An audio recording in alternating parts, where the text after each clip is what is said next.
Santoor auto Bharati విరామం తరువాత.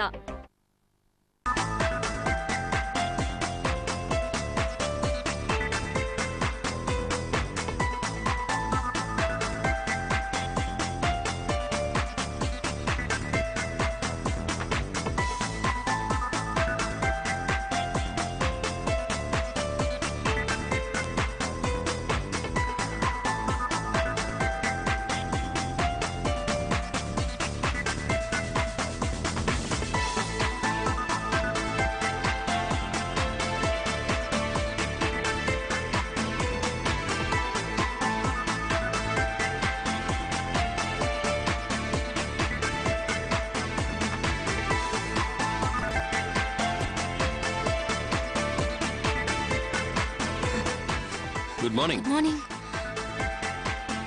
నాతో ఏదో ఒక ఇంపార్టెంట్ విషయం చెప్పాలను. ఇప్పుడు చెప్పదేంటో. తాతయ్య చనిపోయే ముందు అన్ని బ్యాంక్ అకౌంట్స్ నుంచి 5 కోట్లు డ్రా చేశారు. అవునా? అంత పెద్ద అమౌంట్ ఎందుకు డ్రా చేశారు? అదే నాకు అర్థం కావట్లేదు. అప్పటికి తాతయ్యని ఇప్పుడు నువ్వు నన్ను అడిగిన ప్రశ్నే అడిగాను, కానీ సమాధానం చెప్పకుండా దాటేశారు. అలా చేస్తే ఎలా? ఈ ప్రాపర్టీ మొత్తం ఆదిత్యదే. మనం ఎప్పటికైనా ఆదిత్యకి జవాబు చెప్పాలి కదా. ఈ మాటే నేను తాతయ్యతో అంటే ఈ డబ్బు ఎవరి కోసం వాడానో తెలిస్తే ఆదిత్య సంతోషిస్తాడన్నారే తప్ప అసలు విషయం చెప్పలేదు.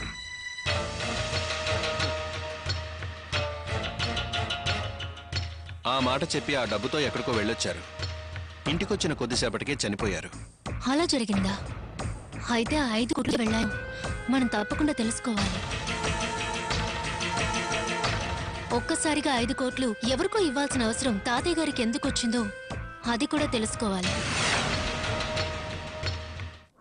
రేపు ఆదిత్య నార్మల్ అయ్యాక మనం అతనికి లెక్కలు చెప్పుకోవాలిగా. ఖచ్చితంగా. కానీ ఆ విషయాన్ని ఎలా కనుక్కోవాలో నాకు అర్థం కావట్లేదు.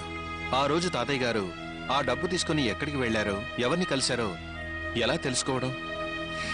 తెలుసుకోవచ్చు. తాతయ్య గారి మొబైల్ ఫోన్లో కాల్ డీటెయిల్స్ చూస్తే మనకి కొంతవరకు క్లూస్ దొరకచ్చు.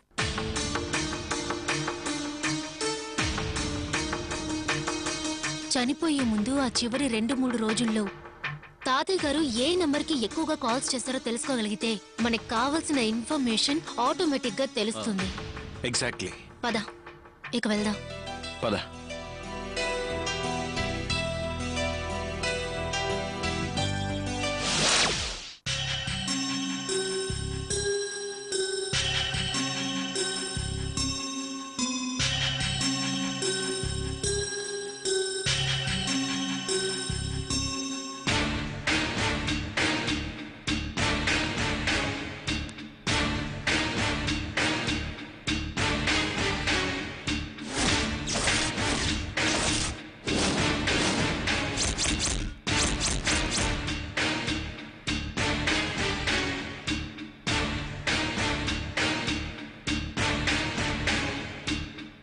అరే భారతి, నువ్వింకా ఇక్కడే ఉన్నావా? అవును, నీకు కిచెన్ లో ఏం పని?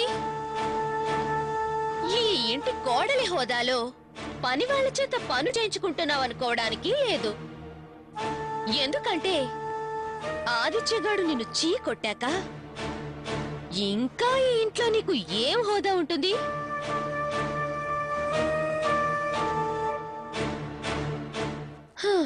ఈ పని మనిషితో నువ్వు ఒక పని మనిషి అనుకుందావంటే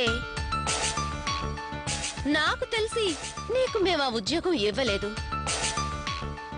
అయినా కోడలిగా ఉందామనుకుని వచ్చిన ఈ ఇంట్లో పని మనిషిగా అయ్యే ఉంటావు. ఎందుకొచ్చిన గొడవ గాని నా మాట విని తట్టా బుట్ట సర్దుకుని వెళ్ళిపో. ఓయ్, ఇవాళ వంటలేం చేస్తున్నావు? భారతమ్మ గారు. ఎవరే భారతమ్మా? మీరేం ఉండాలో చెప్పడానికి అదెవరు? దాని మొగుడు దాన్ని చీ కొట్టాక అది మీకు యజమానురాలు కాదు, నువ్వు దానికి పని మనిషివి కూడా కాదు. లావణ్య,